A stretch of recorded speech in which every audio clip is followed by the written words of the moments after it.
Morant with a running start. Elevates. Oh, it dunks. Oh, my goodness. Tie game in overtime. Gasol will turn. His heat is gone. Memphis on top. 7-10 remaining. Conley now with three. Count it. A 15-point lead for Memphis. And Blake Griffin gets into it on the floor with Randolph. Hard to tell if there are any punches being thrown under there, but Griffin took acceptance. Adams going long. Morant. Oh, he hit it. John Morant, insanity. You gotta be kidding me.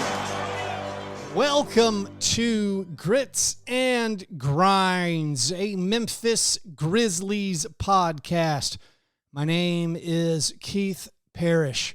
On today's episode, I'm going to give more reactions to the Desmond Bane trade. I'm going to clear up a few things that I was murky on. I'm going to explain clearly to everyone exactly what that 2026 draft pick situation is. I'm also going to talk about some more specifics that the Grizzlies can do now that they unloaded Desmond Bane's contract, that they got back in this year's draft. Also, there are some social media reaction videos and posts affecting the Grizzlies worth going over. So before I get into all that, just a reminder, if you want to support the creation of this episode, if you want to join the listener Slack channel, I've been talking about Grizzlies stuff in there basically all day today with other Grizzlies fans. So if you want access to that, you get it at patreon.com/fastbreak.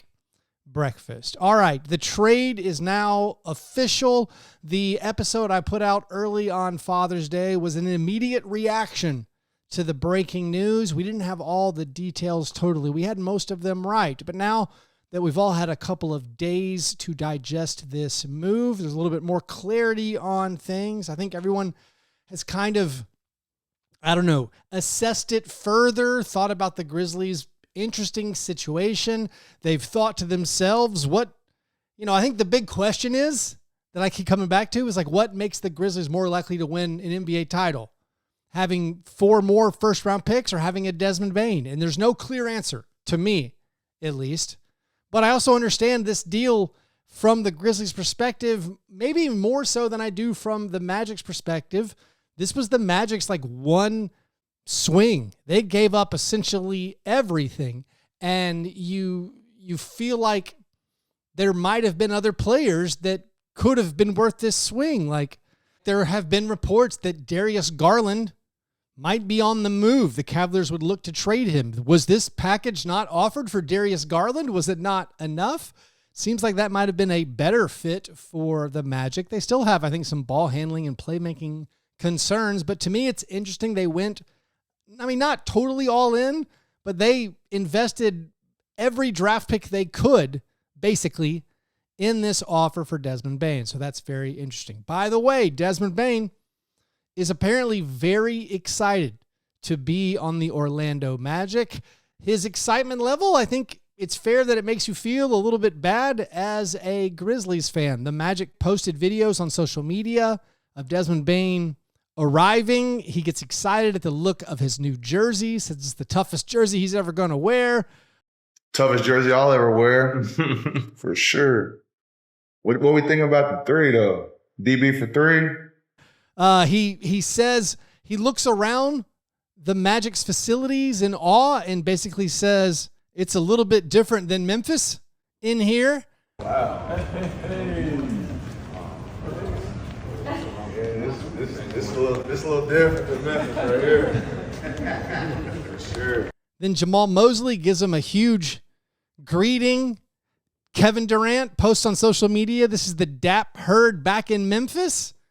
I don't think that's supposed to make you feel very good if you're a Grizzlies fan. Now, this big trade and the Grizzlies breaking up their big core did kick off a lot of talk about, are the Grizzlies in the middle of a teardown? Are they going to try to rebuild totally? I think most of us who cover the Grizzlies are like, no, that probably doesn't make any sense. They did this just so they can have more flexibility. They can just build around Jaren and Ja. But that hasn't stopped others from talking about maybe some players being on the move.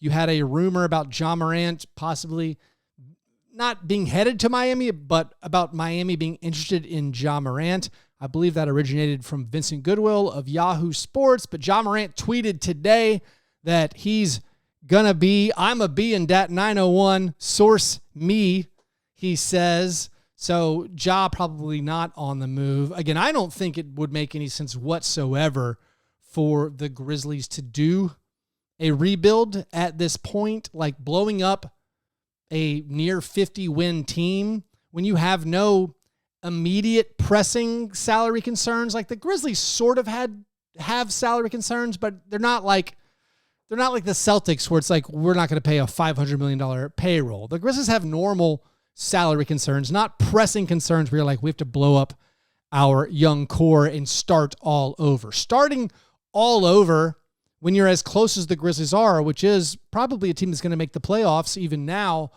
like starting over and saying we're going to spend 3 or 4 years rebuilding, it doesn't make any sense. Personally, I think that's dumb.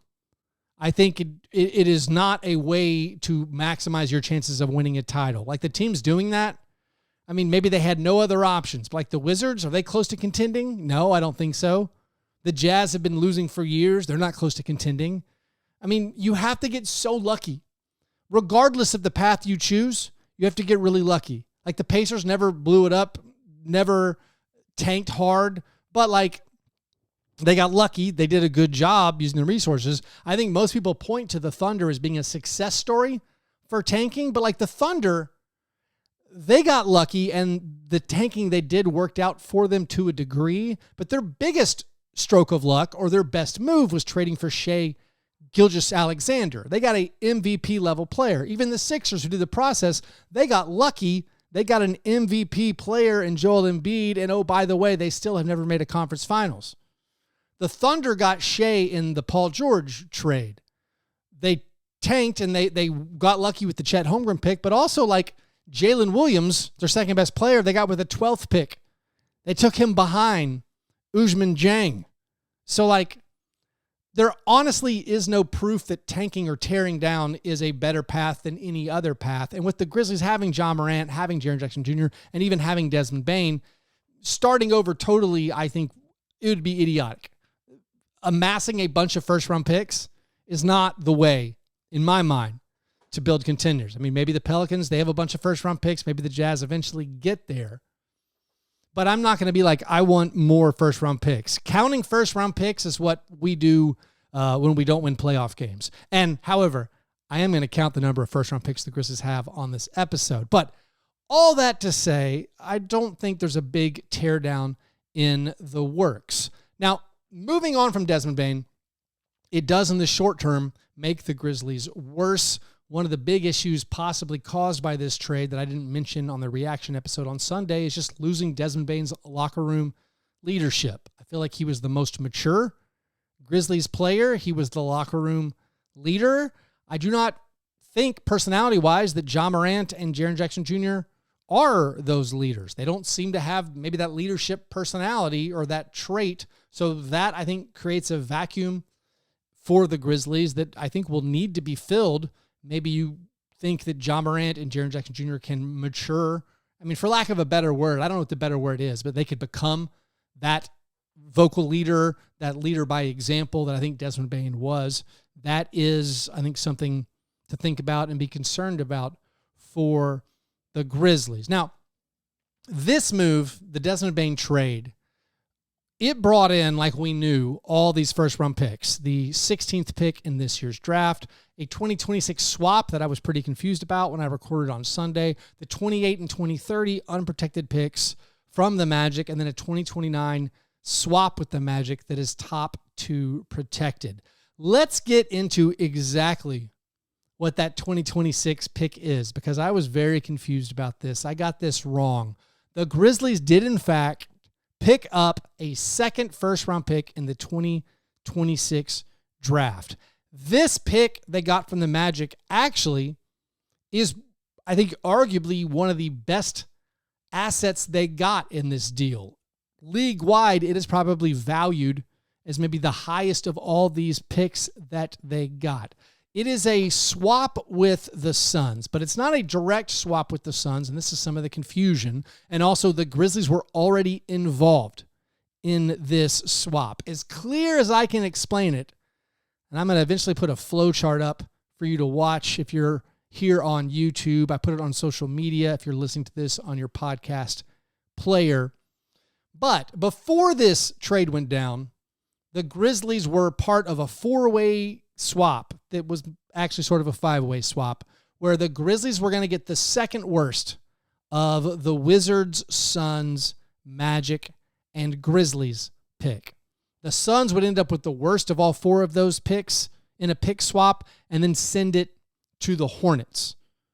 So that's what was going to happen before the Desmond Bane trade. After the Desmond Bane trade, the Grizzlies picked up the Magic's pick, meaning they now had 2 of the 4 swap right parts of this 4-way exchange. And the exciting part here is that swap right with the Suns, and we don't know what's going on with the Suns. Of course, they missed the playoffs last year, and seemingly they're going to trade Kevin Durant. As best I can explain to you so you understand it, how this pick is going to work or how these picks are going to work.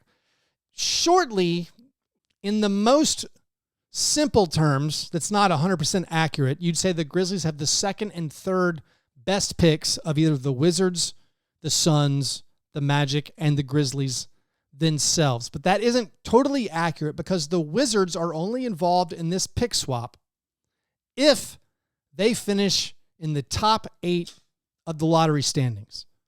They're probably going to do that. They're intending to tank this season because their pick is top 8 protected.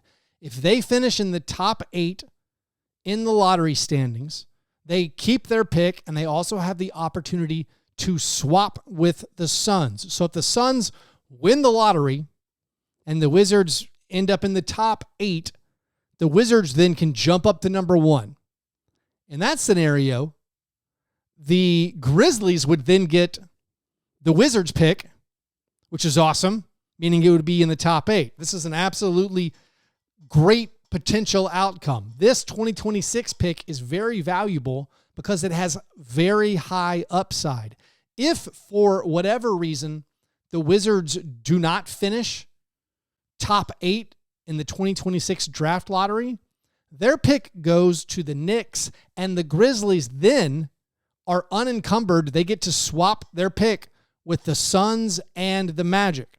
So if the Wizards don't get lucky in the lottery drawings and fall down to 9, and somehow the Suns end up with the first pick, the Grizzlies would get the first pick in the 2026 draft based on this confusing pick swap. So essentially what happens, if the Wizards are in the top 8 of the lottery, the Grizzlies get the second and third best picks of the Wizards, Suns, Magic, and themselves, and the Grizzlies. If the Wizards miss the top 8 of the lottery, then the Grizzlies get the best 2 picks of the Magic and Suns. Now, for this pick swap to occur on any level, the Grizzlies have to finish with a better record than some of these teams. Is there a chance that the Grizzlies have a worse record than the Magic and the Suns? Of course there is. I mean, the Magic made this deal because they expect to be good. The Magic are anticipating being better. They're betting they're going to be better than the Grizzlies next year, so that pick swap portion for them doesn't hurt them too bad, except the Suns part of it should hurt. I think it's reasonable to expect the Grizzlies could actually get in the lottery with this pick. If the Suns don't make the playoffs next year, I don't think many people will probably be picking them to make the playoffs, although they could. I mean, once they trade Kevin Durant, maybe they get something good back for that. Devin Booker's a very good player. Maybe they rebound and make the playoffs. But there's a good chance the Suns miss the playoffs next year. The Wizards are expected to tank, so I think the Grizzlies are valuing this pick as hopefully they're going to have the opportunity to jump up into the lottery with this pick swap and, you know, maybe, I think more than likely you'd say, let's say the Magic have a better record than the Grizzlies. So the Grizzlies would then keep their own pick, but then also get that pick swap from the Suns via the Magic, and again, have 2 picks in the 2026 draft. So what this means, which I think hopefully you sort of understood that right there, it means the Grizzlies have so many draft picks coming up. They have the one first-round pick in this year's draft that happens next Wednesday. They have 2 picks in the 2026 draft. They have their own pick in the 2027 draft. In the 28 draft, they have their own pick, and the unprotected Magic pick in the 2029 draft, they have their own pick. The 2029 draft, they also have that Orlando swap that's top 2 protected. And then in 2030, the Grizzlies have their own pick and the right to swap again with the lower of the Suns or Wizards pick. And also, finally, they have the Magic 2030 pick that is unprotected. So that is 10 first-round picks in the next 6 years and 11 first-round picks that they are open or available to trade. You're allowed to trade 7 years out. So they have 11 first-round picks due to them. But we're not going to get happy counting first-round picks. We want to count playoff victories. Going to keep lighting that fire. But one thing the Grizzlies can do, and I think maybe is likely to happen somewhat, is the Grizzlies use one of those draft assets that they acquired to clear some salary space to still renegotiate and extend Jaren Jackson Jr. We are contractually obligated to mention this scenario every single episode. As best we can tell, that is still what is going on. The trade actually ate into their cap space by adding the 16th pick in next week's draft. But one, the Grizzlies could just get rid of that 16th pick, maybe swap it for a future pick, and then you've created more cap space. That would then get you up to about, I think, $9 million in cap space you could give Jaren, which might still not be enough.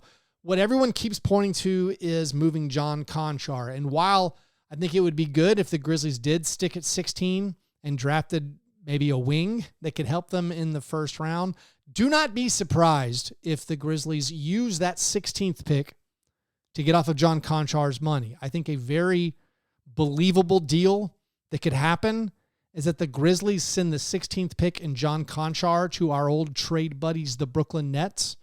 Brooklyn Nets have a bunch of cap space. They are almost certainly going to be bad again next year. You give them the 16th pick and John Conchar. They then give you back one of their other first-round picks. They have 4 first-round picks right now. It's possible you could see something like John Conchar and the 16th pick for the 27th pick or the 26th pick. I mean, you could do both.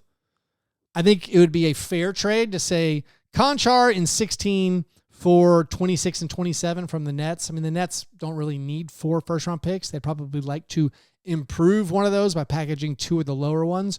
If the Grizzlies traded for just one of those picks, they moved down 10 slots in the first round, that would create about $7 million more in cap space, where then you can increase Jaren's contract by $14 million for next season, extend him off of that number, and lock him down long term. I would say something like that is very likely. Now, you could also, I mean, if you renounced Santi Aldama's money, not that I'm advocating for this, you could then, in that scenario where you trade away Conchar with the 16th pick, you could carve out, like almost $30 million in cap space. You could have some of the most cap space in the NBA.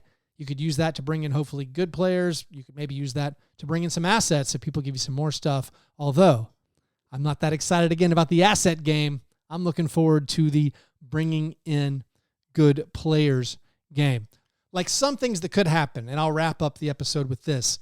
Some things that could happen if you do something like that where you send out John Conchar and you get the renegotiation and extension done for Jaren Jackson Jr. Then you can move on to other things. You can start thinking up those trades. You can start making trades where you send out salaries and bring back salaries that are more. You could take that Cole Anthony contract that's $13 million or so, and you can bring in guys making $20 million or so. You can start stair-stepping things. You could maybe trade Cole Anthony for the bad contract, the expiring contract of Yusuf Nurkic. That's a legal trade. They would probably do that for free just to save a few $1 million. Then the Grizzlies could take Yusuf Nurkic's bigger salary, that's $19 million, and trade him for a guy making up to $26 million. You could trade Kentavious Caldwell-Pope and his $22 million salary and bring back a guy making up to $29 million. Most of these wing targets I've identified over the years, they're all available for, or at least their salaries can be matched by these new players the Grizzlies have picked up. You can also get creative, I think, by inserting yourself possibly in some other transactions that are going to happen. Like I think with a Kevin Durant deal, I'm going to be like, maybe if the Grizzlies aren't involved, and reportedly they are not involved right now in this Kevin Durant discussion. He's identified a few places where he will sign an extension. The Grizzlies are not one of them. Also, based on a social media post, I feel like about Desmond Bane's dap with Jamal Mosley, doesn't seem like Kevin Durant wants to be in Memphis. Reading between the lines there. But let's say Kevin Durant got traded to the Miami Heat. Whatever matching salary the Heat are sending back to the Suns, you can swoop in there. You can say, hey, Andrew Wiggins is part of this deal. We'll take Andrew Wiggins. We'll give you Kentavious Caldwell-Pope. And the Grizzlies will be in the position to offer that Phoenix pick back to the Suns. Now, you might say that Phoenix pick is really, really good. It could end up being the first pick. Yes, it could. So then you have to figure out what's the most you would, or what's the least you would take back for that pick. Like if you send it back to the Suns would have the opportunity basically to tank. I mean, it would be a tandem tank where they knew the Wizards would get the best pick of the two, but at the very least, if the Suns and Wizards both finish top 8, the Suns will be able to keep their pick. If the Suns will be able to have a top 8 pick. If the Wizards miss the top 8, the Suns would just keep their top 8 pick, however high it goes. But I think at that point, you can start thinking about who are the wings that we need? Who are the guys that we need to play alongside Ja and Jaren and Jalen Wells and Zach Edey? Who are the 3s or 2s that fit in those rotations? And that's where you come up with those, the Cam Johnsons, the Andrew Wiggins, the DeAndre Hunter. If DeAndre Hunter is, on the move from the Cavaliers as they look to shed salary, you can begin dreaming about bigger swings. Then you start thinking about once the aggregation restriction lifts on Cole Anthony and Kentavious Caldwell-Pope, you're saying, all right, is Jaylen Brown available? Like before the season, could the Grizzlies trade for Jaylen Brown, do a blockbuster like that? If it's not Jaylen Brown, would you take a rather expensive Drew Holiday? Would you trade for a Derek White? Are those players available? Even players who maybe aren't as renowned, like a John Collins. If you could get John Collins for free, it's a very nice fit to me alongside Jaren Jackson Jr. You think of Trey Murphy. Is this the time you offer a lot of picks for someone like that? You could go KCP plus a bunch of picks to the Pelicans for Trey Murphy. Herb Jones, of course, is a target. That's a cheaper guy you can match with just the Cole Anthony contract. There's a lot of things you can do that basically have given themselves now the opportunity to package many of these future picks and then use the salaries of Cole Anthony or Cole Anthony plus Kentavious Caldwell-Pope and really bolster your squad and build that contender alongside Ja and Jaren. And that is what I'm hopeful they will do. Anyways, thanks everybody for listening to this kind of supplemental follow-up episode to the Desmond Bane trade. I mean, I'm sad that Bane is gone. Really, I'm a really big fan of Desmond Bane. I am pleased seeing how joyful he is joining the Magic, but also that hurts a little bit too. Doesn't feel amazing. So, I don't know. If you're hurting out there, I'm definitely sympathetic, empathetic to that. We want the best for Desmond, but also we want the best for us. Anyways, if you want more from me, if you want to join that Grizzlies listener Slack channel, do that at patreon.com/fastbreakbreakfast. Hope you have a great day. I'll talk to you soon. Go Grizz.